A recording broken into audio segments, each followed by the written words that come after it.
You know, I interviewed you 2 years ago. 2 years after, how do you feel about Batang Quiapo? How it turned out?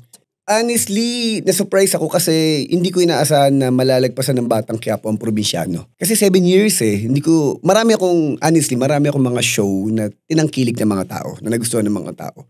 Pero ang probinsyano ang pinakatumatak sa lahat. And then sabi ko, 7 years, di ko na mauulit to. Pero nung ginawa ko yung Batang Quiapo, na-surprise ako kasi mas lumagpas pa siya. Honestly, kung dumating yung point na hindi na wala yung ABS-CBN, di hamak na mas malayo ang ratings niya sa probinsyano. Kasi nung nasa Channel 5 kami, nung probinsyano days ko, ang ratings ko noon is 17. Oo. Pero nung nagbatang Quiapo na ako, nagto-27 kami. Tapos, ito rin yung first time ko na ako talaga yung producer and line producer.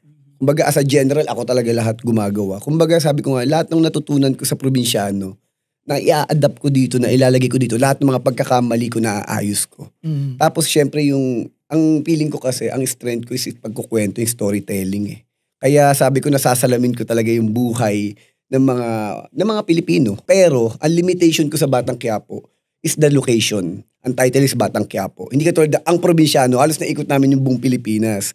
Pero sa Batang Quiapo, sabi ko, i-reserve ko yung location sa next show na gagawin ko.